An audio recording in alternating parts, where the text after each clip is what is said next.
너희 권능 있는 자들아, 영광과 능력을 여호와께 돌리고 돌릴지어다. 여호와께 그의 이름에 합당한 영광을 돌리며 거룩한 옷을 입고 여호와께 예배할지어다. 아멘. 나는 전능하신 아버지 하나님 천지의 창조주를 믿습니다. 나는 그의 유일하신 아들 우리 주 예수 그리스도를 믿습니다.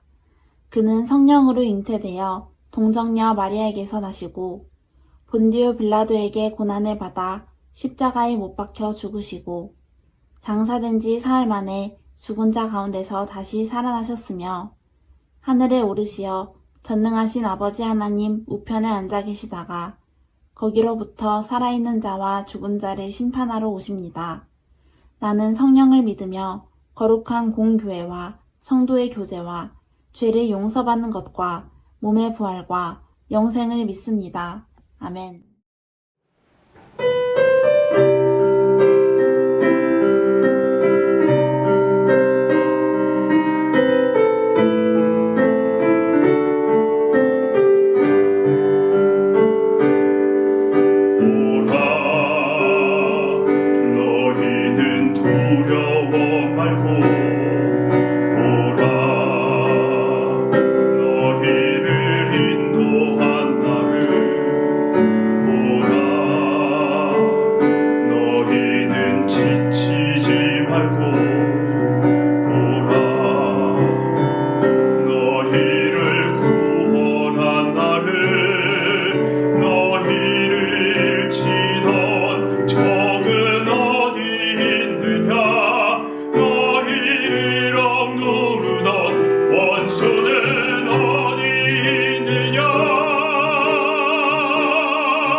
마태복음 22장 15절에서 22절 말씀.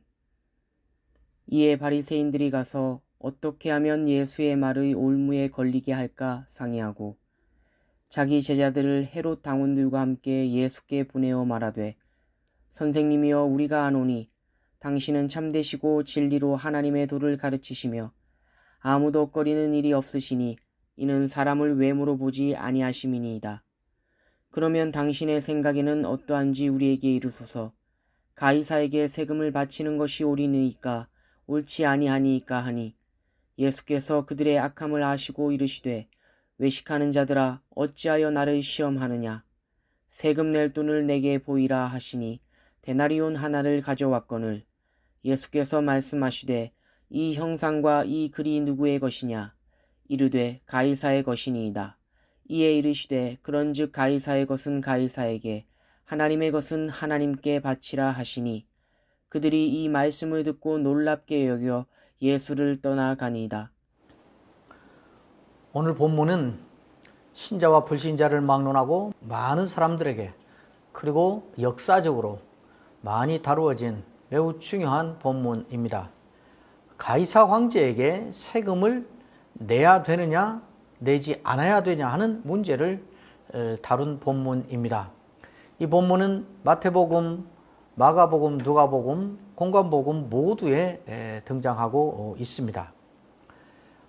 오늘 이 본문은 바리새인들이 가이사 황제에게 세금을 내야 되는가 말아야 되는가 라는 문제를 제기함으로 시작된 사건인데, 우리가 읽은 본문 첫 마디에는 이 문제가 제기된 배경이 무엇인가, 그리고 왜 이 문제를 제기한 의도가 무엇인가 하는 것을 분명히 오늘 본문에 밝히고 있습니다.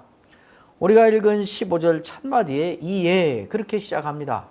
이래서, 이렇기 때문에, 그렇기 때문에, 그래서, 이런 말이지요. 마가복음 12장 12절에 가면 이 사건을 다루면서 더 구체적으로 배경을 말합니다. 바리새인들이 예수의 이 비유를 자기들을 가리켜 말씀하신 줄 알고 예수를 잡고자 하되 많은 무리가 있어서 두려워서 예수를 그냥 그대로 놓고 물러갔다, 이렇게 말합니다. 예수의 비유가 자기를 가리켜 말했다고 생각이 돼서 그것 때문에 이 문제를 제기했다, 이 말입니다. 이에 그랬죠. 이 문제를 제기하는 의도가 무엇인가, 그리고 목적이 무엇인가 하는 것을 오늘 우리가 읽은 본문에서 분명히 말합니다. 바리새인들이 가서 어떻게 하면 예수를 트집을 잡아서 말의 올무에 걸리게 해서 그들을 잡을까 그랬다 그럽니다. 어떻게 하면 이를 잡을까 하여 그렇게 했다. 그 잡는다는 말을 오늘 본문 뒤에 가면 더 구체적으로 말합니다. 어떻게 하면 예수를 체포해서 총독의 치리권과 그의 사법권에 넘길까? 어떻게 하면 총독의 지배를 받도록, 총독이 이를 다루도록 총독에게 넘길까? 그것이 목적이었다고 말합니다. 그래서 이 바리새인들이 자기들의 제자들 몇 사람과 헤롯 당원을 함께 보냈다 그럽니다. 누가복음에서는 그들을 자기들 제자들과 함께 이 기회를 엿보다가 예수를 잡으려고 정탐꾼을 보냈다 그럽니다. 그러니까 이 사람들은 정체가 분명한 것입니다. 예수를 기회를 보아서 올무에 걸리고 시험에 집어넣어서 예수를 꼼짝달싹 못하게 해서 붙잡으려는 것입니다. 이들이 와서 예수님에게 말을 들어놓습니다. 예수님을 극도로 인정하고 신뢰하고 높이는 말을 합니다. 당신은 사람의 겉과 속을 달리 보지 않습니다. 동일한 분입니다. 진리를 말하는 분입니다. 당신은 최고의 선생님입니다. 당신은 옳은 분입니다. 당신은 옳은 것만 말하고 진리만 말하는 선생님입니다. 뭐 이런 말들로 예수님을 잔뜩 높이고 자기들이 예수님에게 배우고 싶어서 온 것처럼 이렇게 한 다음에 드디어 본격적인 질문을 내놓습니다. 우리가 가이사 황제에게 세금을 내는 것이 옳습니까? 옳지 않습니까? 다른 복음서에는 여러 가지로 말을 바꿔서 하기도 합니다. 가이사에게 세금을 내야 됩니까? 말아야 됩니까? 우리가 세금을 바쳐야 맞습니까? 안 바쳐야 맞습니까? 이 질문이 뭔가를 따지고 추적하고 알아보고 탐색해서 답을 얻고자 하는 의도가 있는 것이 아니라 단답형 질문입니다.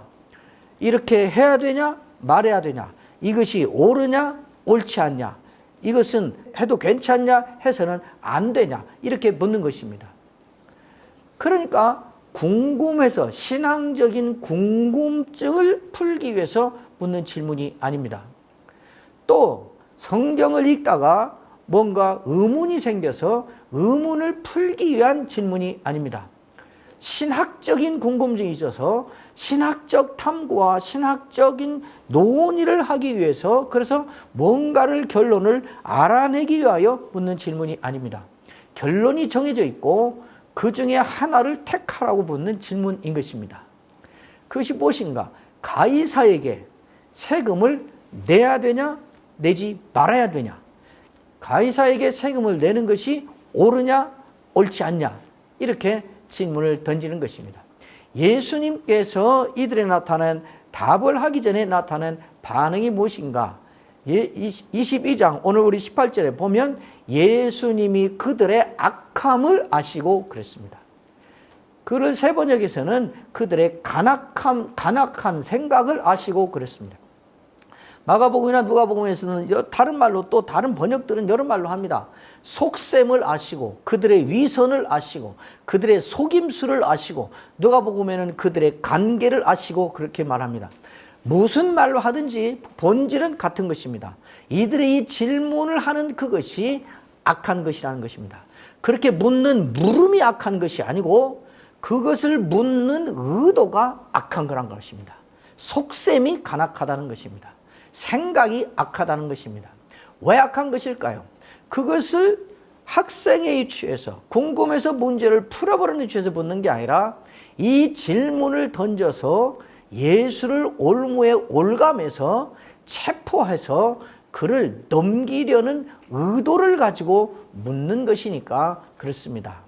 가끔씩 우리도 이런 의도에서 나오는 질문들을 던질 때도 있고 접할 때도 있고, 그 질문으로 치열한 싸움을 하는 어떤 사람과 그룹들의 모습을 보기도 합니다. 어쨌든 예수님은 이것을 악하다 그랬습니다. 만약 이것이 꼭 예수님을 향해서가 아니라 일반 세상에서, 일반 사회생활에서도, 이웃과의 관계에 있어도, 다른 사람과의 관계에 있어도 이런 의도를 가지고 이런 시도를 한다면 그것이 신앙이냐 아니냐와 상관없이 그것 자체가 인륜 도덕으로 볼 때도 악한 것이고 간악한 것이고 관계인 것은 분명합니다.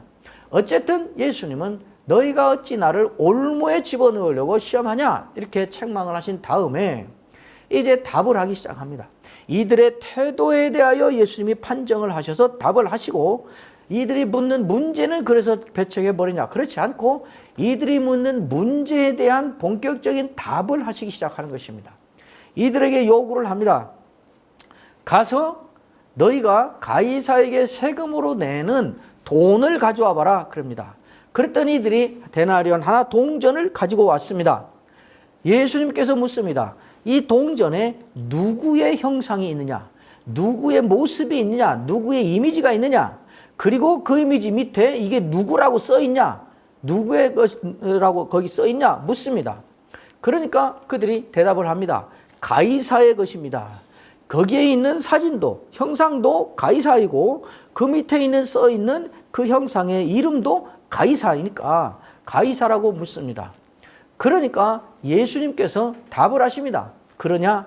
그러면 그 동전에, 그 돈에 가이사의 형상이 있고 이게 가이사라고 이름이 써 있으면 이것은 그 사람 거다. 가이사의 것이다. 왜? 가이사의 형상이 있으니까. 이렇게 말씀하십니다. 그리고는 가이사의 것은 가이사에게 내라. 이 말만 하면, 이 동전 가지고 말한 것이니까 그렇게 말하면 끝입니다. 그런데 예수님은 의도적으로 거기에다가 다른 말을 붙입니다.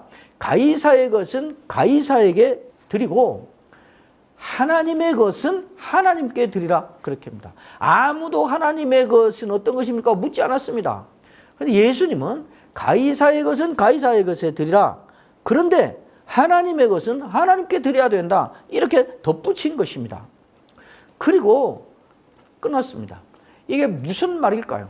많은 사람들이 가이사, 이거는 정치의 문제니까 정치는 정치고, 하나님께 드리고, 이건 신앙이고 종교의 문제니까 종교는 종교고, 정교 분리의 원칙을 예수님이 천명하셨다, 이렇게 말하는 사람도 있고, 정치와 종교는 별개의 문제다라고 예수님이 분명히 그렇게 선을 그어주셨다라고 해석하는 사람도 있고, 그래서 편하게 사는 사람도 있고 그렇습니다. 이게 무슨 말일까요?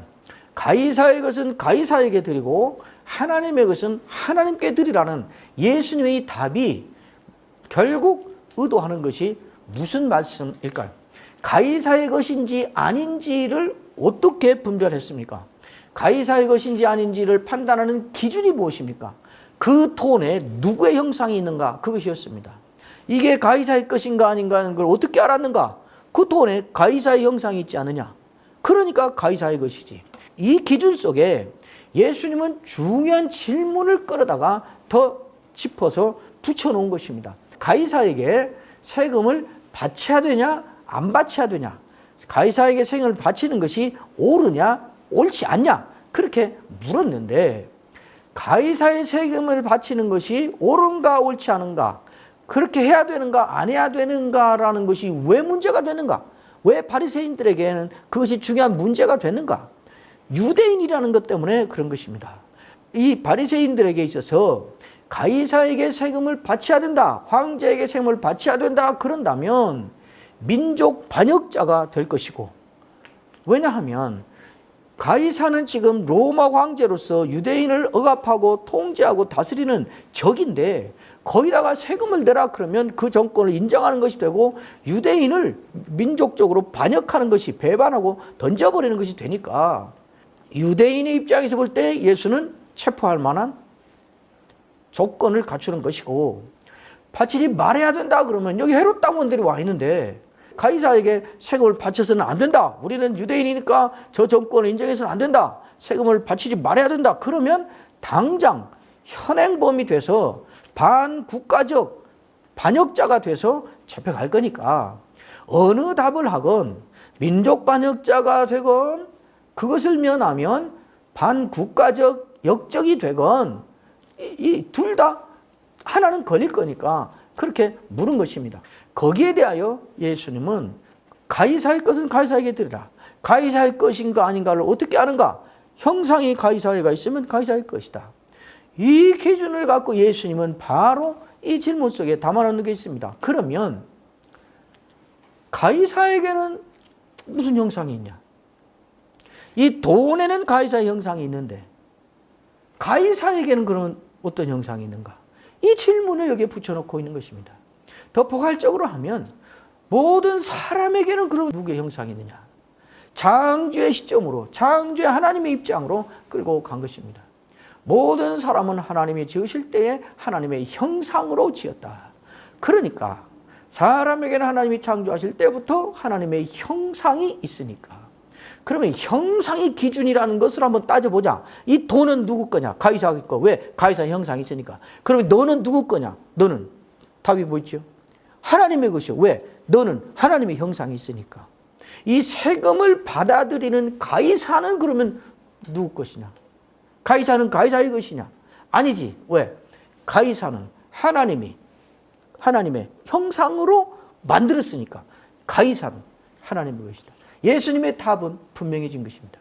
둘 중 하나가 아니라, 둘이 별개가 아니라, 둘의 서로 관계가 아니라 결국 예수님은 가이사의 세금을 드린다 할지라도 그 세금을 받는 가이사마저도 하나님의 것이다 이 말입니다. 그러니까 결국 모든 것은 다 하나님께 드려져야 된다, 이렇게 답하고 있는 것입니다. 우리가 가진 모든 것, 내가 노력해서 벌었고 공부해서 얻었고 내가 일해서 소유한 것이라 할지라도 결국은 하나님의 것이라는 것을 우리는 알아야 됩니다. 제가 목회할 때 봉헌 시간에 헌금을 드리면서 했던 기도에 언제나 헌금 드릴 때는 판이 박힌 기도 문구가 일부가 있었는데 꼭 그렇게 했습니다. 하나님, 우리가 먹는 것, 입는 것, 쓰는 것, 사는 것, 우리의 생명, 우리의 인생, 이 모든 것이 다 하나님의 것이요, 하나님께로부터 온 것이요, 마침내 하나님이 정하신 시간이 되면 모두가 다 하나님께로 돌아가야 될 것들인 줄을 우리는 문자 그대로 믿습니다. 이 시간에도 하나님의 것 가운데에 지극히 적은 한 부분을 떼어 다시 들고 주 앞에 섭니다. 이것이 제가 봉헌 기도할 때마다 진심으로 드린 매주일의 고정적인 기도문 중에 하나였습니다. 모든 것이 다 하나님의 것입니다. 우리가 하나님께 헌금을 할 때도 무엇을 드릴 때도 내 것 가운데에 한 부분을 떼어서 하나님께 선심 쓰는 거 아닙니다. 하나님이 선심 쓰셔서 내게 준 모든 하나님의 것 가운데에 지극히 작은 한 부분을 떼어서 드립니다. 그래서 제가 기도할 때 꼭 그랬습니다. 우리는 모든 것이 하나님의 것이요, 하나님께로부터 온 것이요, 마침내 하나님이 정하신 시간이 되면 하나님께로 다시 다 돌아가야 될 것들인 줄을 문자 그대로 겸손히 인정합니다. 이 믿음의 증거와 잠깐 사는 동안 이 은혜를 주신 것을 감사하는 증거로 주의 것 가운데에 지극히 적은 부분을 떼어 다시 주 앞에 들고 섰습니다. 이렇게 기도하곤 했습니다. 모두가 다 하나님의 것입니다. 가이사, 아무리 자기가 세도를 부려서 온 국가, 온 식민지로부터 통치 지방으로부터 다 세금을 받아 자기 이름으로 받는다 할지라도 그 세금을 받고 있는 그 자신이 하나님의 것이라는 것을 인정하고 알아야 됩니다. 이것을 인정하지 않을 때 사람은 한없이 방자해지고 한없이 교만해지고 한없이 오만해져서 결국 망하는 길을 가는 것입니다. 내가 하나님의 것이라는 것을 인정할 때 인간은 가장 인간의 존엄한 위치에 들어가게 되고 인간은 가장 가치 있는 삶의 영역에 들어가게 되는 것입니다. 하나님을 버리고 세속주의로 가서 인간이 최고의 가치가 되는 사회를 만들어야 인간의 존엄성이 유지된다고 말하는데 하나님을 믿고 하나님을 따르면 종교적, 신앙적, 영적 노예가 된다고 말하는데 그것은 속임수입니다. 하나님 앞에 갈 때만 인간은 가장 존엄해질 수 있습니다. 인간을 높이는 대로 가면 결국은 자기를 높이는 대로 가게 되고 자기 자신을 위한 통제되지 않고 절대되지 않는 자기 탐욕과 자기 중심에 빠지게 돼서 만인에 대한 투쟁의 사회를 만들게 됩니다. 인간의 존엄성이 가장 높아지는 결정적인 길은 하나님 앞에 인간이 서는 때 밖에 없다는 사실을 알아야 됩니다. 권력도 마찬가지입니다. 로마서 13장 1절과 2절에 보면 각 사람은 위에 있는 권세들에게 복종하라. 어떤 권세든지 권세는 하나님으로부터 나지 않은 것이 없다. 모든 권세는 다 하나님께서 정하신 것이다. 그러므로 권세를 거스르는 자들은 심판을 맺지 못한다. 이게 사도 바울이 로마서 13장에 한 말씀입니다. 이 말씀을 매우 주의 깊게 보아야 됩니다. 이 말은 권세에게 복종해야 되는 사람들에게만 한 말이 아닙니다.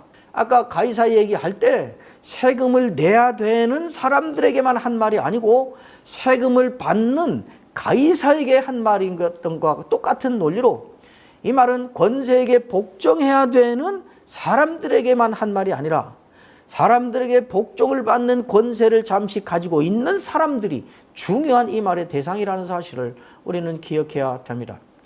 우리는 위에 있는 권세들에게 복종해야 됩니다. 어떤 전제 때문에 그런가? 권세는 하나님이 내셨다. 하나님이 역사를 다스리시고 하나님이 역사를 다스리는 잠깐 동안의 권세를 세우셨다. 그 전제 때문에 그렇습니다. 그런데 여기에 더 무서운 중요한 권세가 있습니다. 권세를 행하는 사람, 다른 사람을 심판하는 사람, 권력을 행해서 복종을 받는 위치에 있는 그 사람은 무엇을 알아야 되는가?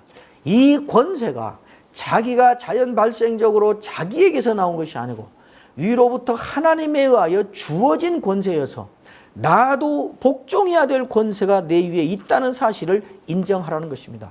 그걸 하지 않으면 권세를 가지고 행한 자들은 하나님의 심판을 받고 하나님의 권세에 의하여 망하게 될 것입니다. 하나님께서 바벨론을 심판하실 때에 내세운 중요한 원인 가운데 하나가 그것입니다.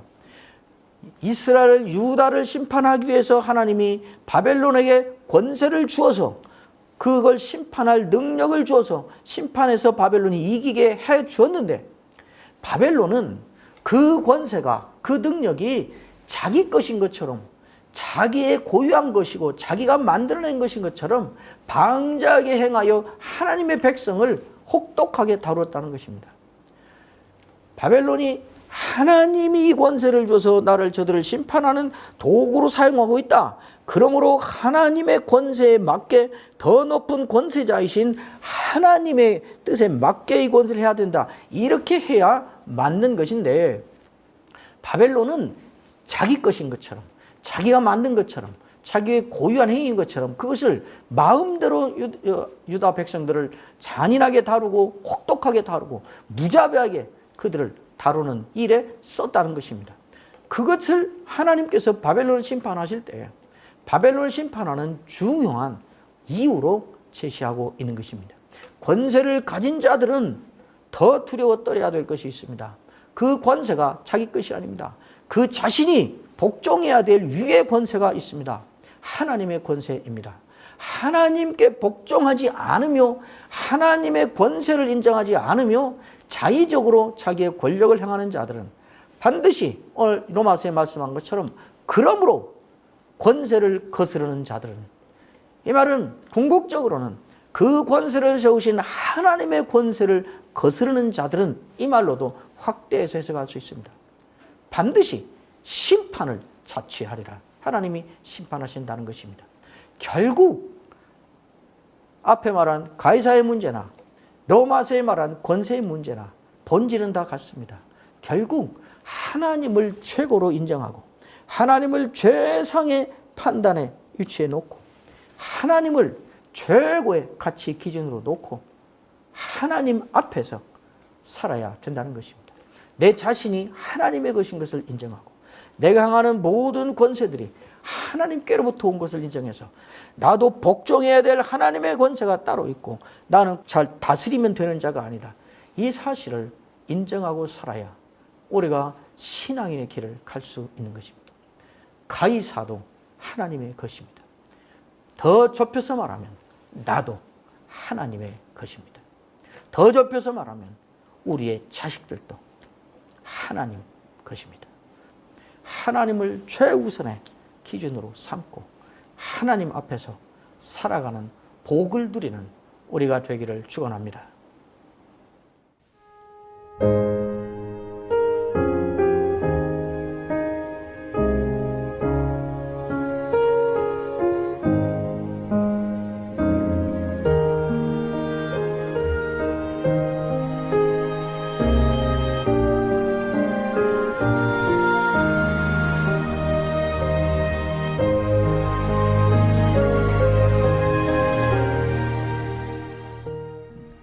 여호와는 내게 복을 주시고 너를 지키시기를 원하며 여호와는 그 얼굴로 내게 비추사 은혜 베푸시기를 원하며 여호와는 그 얼굴을 내게로 향하여 드사 평강 주시기를 원하노라.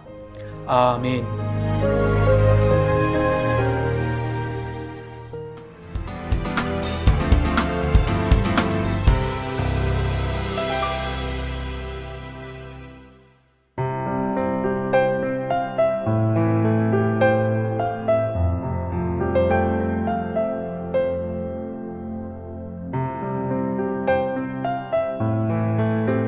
하박국 선지자는 괴로워합니다. 그렇게 확실한 자신의 신학과 그렇게 분명한 자신의 신앙이 매일의 삶의 현장에서 통하지 않고 먹히지 않고 있다는 사실 때문입니다. 신학과 현실 사이의 괴리, 신앙으로 고백하는 하나님과 삶의 현장에서 확인하는 하나님 사이의 불일치, 그것이 고민의 문제입니다. 그래서 그는 고민합니다. 괴로워합니다. 황당해합니다. 그래서 하나님께 따져 묻습니다. 왜 이러시는 겁니까? 언제까지 이러실 것입니까? 하박국서야말로 이 시점에, 이 시대에 우리에게 가장 강력한 메시지를 주는 말씀이라고 할 수 있습니다.